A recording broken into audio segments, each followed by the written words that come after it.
Star plus का famous reality शो ये रिश्ता का कहलाता है दर्शक के खूब मनोरंजन करताटे। सीरियल में ए दिन कई गो ट्विस्ट और टर्न्स देखे के मिलताटे। शहजादा धामी और प्रतीक्षा उन्मुखे के शो से बाहर भइले के बाद मेकर्स कुछ नया ट्विस्ट ले का कोशिश करतना ताकि दर्शक के खुश कइल जा सके। शो में नया ट्रैक दर्शक के काफी पसंद आवताटे।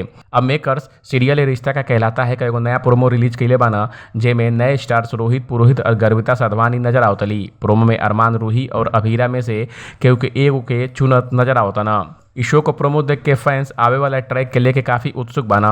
स्टार प्लस के ऑफिशियल इंस्टाग्राम अकाउंट पर टीवी सीरियल रिश्ता का कहलाता है का नया और धमाकेदार प्रोमो शेयर कर दिल गई बाटे।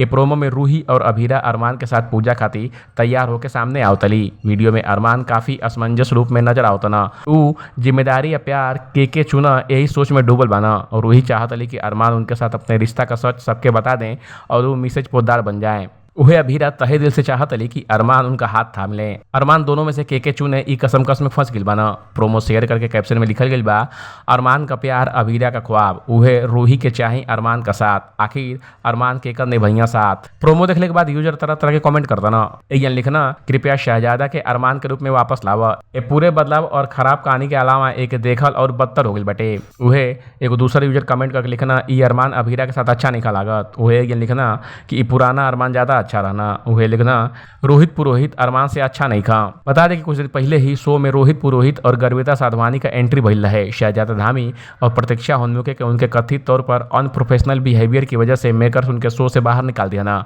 चलते शो से रातों रात बाहर खेले के बाद अब मेकर्स स्टार कास्ट पर ध्यान देता ना। शो में शहजादा धामी और प्रतीक्षा के बीच का केमिस्ट्री दर्शक के खूब पसंद आई है। शहजादा और प्रतीक्षा उन्मुखे के फैंस उन्हें शो में वापस ले का मांग भी करता ना। वैसे ए स्टोरी पर आपका क्या कहे कमेंट कर हमको जरूर बताएं।